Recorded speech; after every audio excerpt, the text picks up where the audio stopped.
Assalamualaikum warahmatullahi wabarakatuh. Bismillahirrahmanirrahim. Alhamdulillahi rabbil alamin. Wassalatu wassalamu ala sayyidina Muhammad asyrafil anbiya wa khatamil mursalin wa ala ali wa sahbihi ajma'in. Yang saya hormati para ulama, para kiai, para guru besar, para dosen, wabil khusus Bapak Profesor Dr. Master Hilmi yang saya banggakan, dan para narasumber, Mas moderator yang berbahagia. Masalah hubungan antara Tuhan dengan alam semesta itu menjadi masalah besar, problem besar semenjak manusia berpikir. Semenjak manusia ingin memahami sebenarnya apa yang ada ini. Hubungan antara yang universal dengan yang parsial. Yang parsial, gimana hubungannya? Apakah hubungan kausalitas, as-sabab wal musabbab, al-illah wal ma'lul, sudah dibicarakan oleh para filosof Yunani kuno semenjak Pythagoras, Empedokles, kemudian Plato, Aristoteles, teori akal 10 oleh Plato, emanasi dari yang maha mutlak, kemudian menjadi akal 1, 2, 3, 4, sampai 10 sampai ke alam materi ini. Kemudian setelah dianalisis oleh Aristoteles, ternyata itu tidak masuk akal, karena Aristoteles menjunjung tinggi peran akal.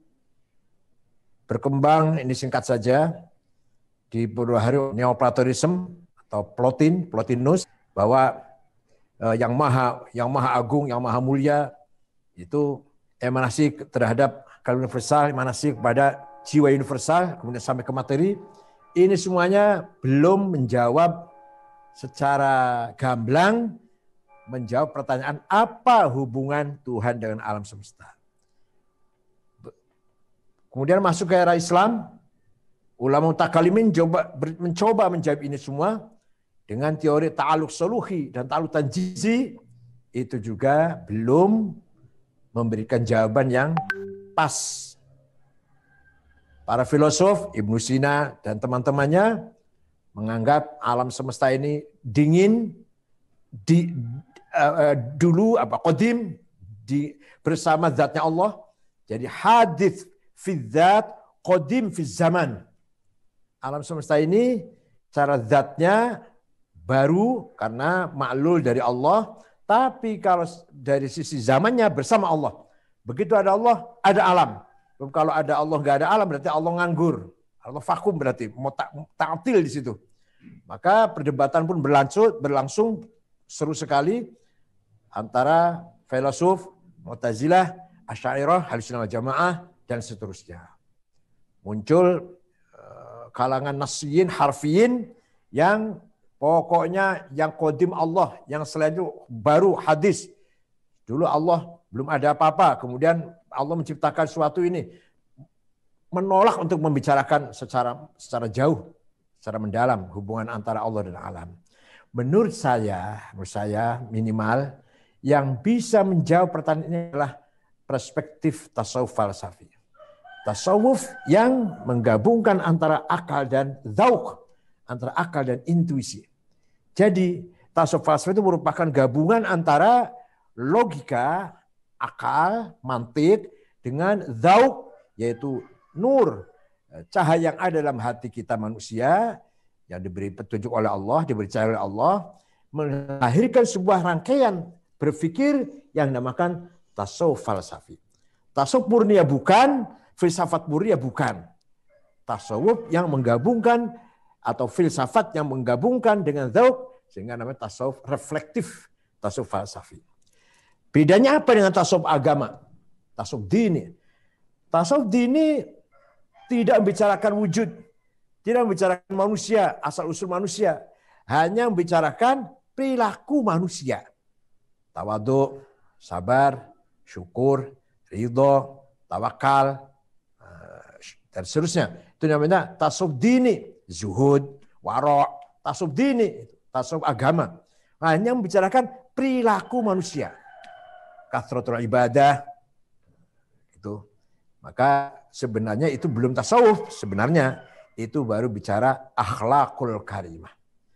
Bagaimana mendapatkan metode sistem ibadah yang berkualitas. Itu namanya akhlakul karimah sebenarnya. Maka Imam Ghazali menulis kitab Minhajul Abidin, itu bukan kitab tasawuf, itu baru kitab metodologi ibadah. Agar ibadah kita berkualitas, ya manusia yang berakhlakul karimah. Nah, selama belum bicara fana, belum bicara ma'rifat, belum bicara hulul ittihad, itu belum tasawuf itu. Nah, oleh karena itu, menurut saya, tasawuf falsafi mampu menjawab pertanyaan hubungan antara Allah dan alam semesta ini. Allah yang az-zatul mutlaqah al-mujarradah an sabil idhafat, the absolute one existence without relation, Allah ingin dikenal. Ingin dikenal, ingin diketahui. Bahkan dirinya pun ingin mengetahui dirinya siapa.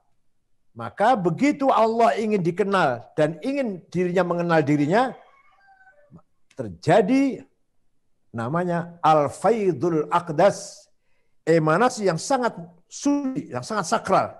Emanasi sangat sakral dari zat, lahirlah asma'uhul husna.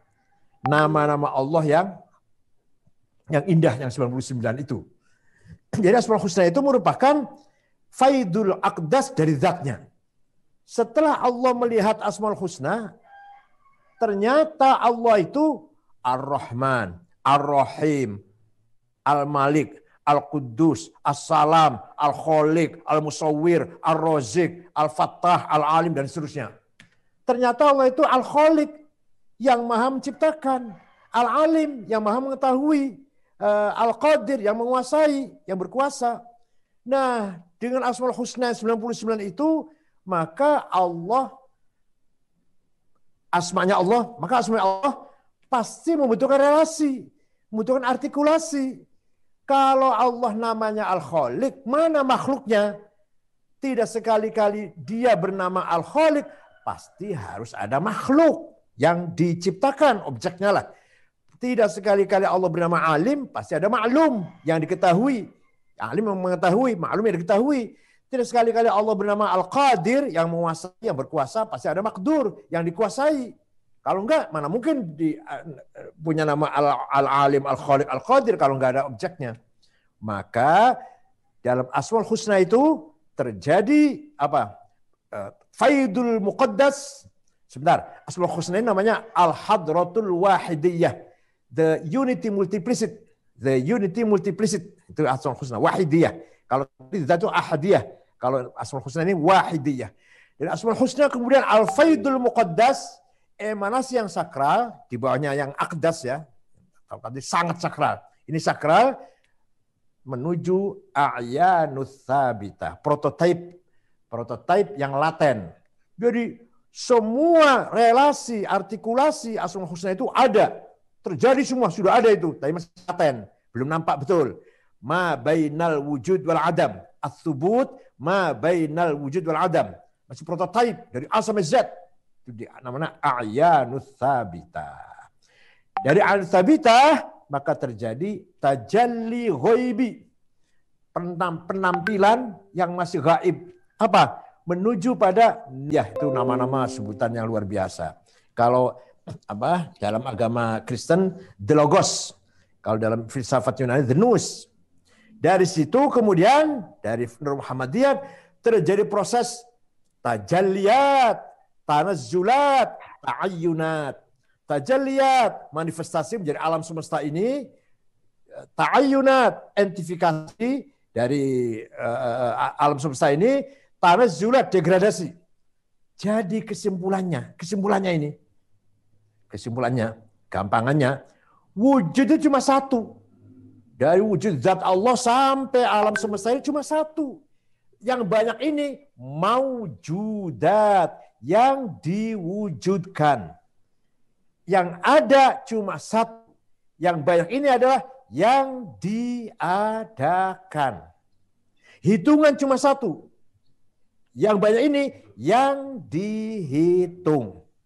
Jadi kalau kita memahami seperti ini, selesailah muskilah atau problem memahami hubungan antara Allah dan alam semesta. Maka kita ini semua alam semesta dan terutama manusia, apalagi manusia ini yang paling pas, yang paling bagaikan cermin yang Allah bercermin yang paling pas itu manusia. Kalau alam semesta masih cermin yang tidak jelas, masih kotor cerminnya. Begitu dibersihkan cermin itu ternyata manusia yang paling pas untuk cerminnya Allah.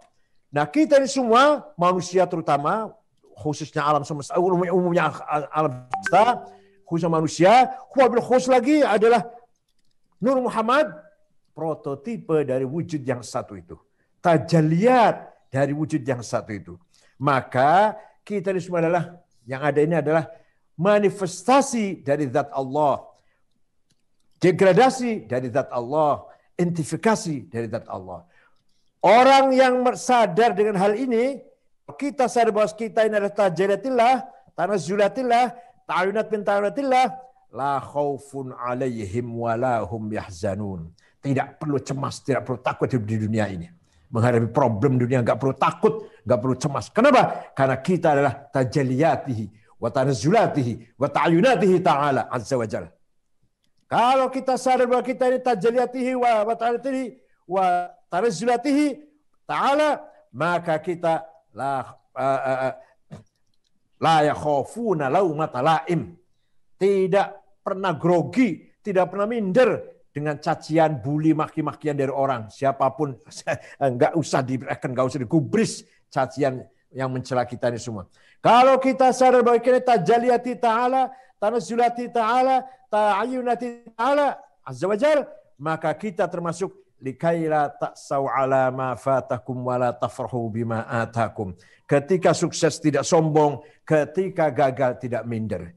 Itu pentingnya memahami tasawuf ini di alam, di era sekarang ini, di era 4.0 ini, serba medsos, serba IT, serba digital, kita membutuhkan pribadi yang kuat, kepribadian yang punya prinsip la khaufun 'alaihim wa la hum yahzanun, la khaufun lahum matalaim, likai la ta'su 'ala ma fatakum wa la tafrihu ma atakum.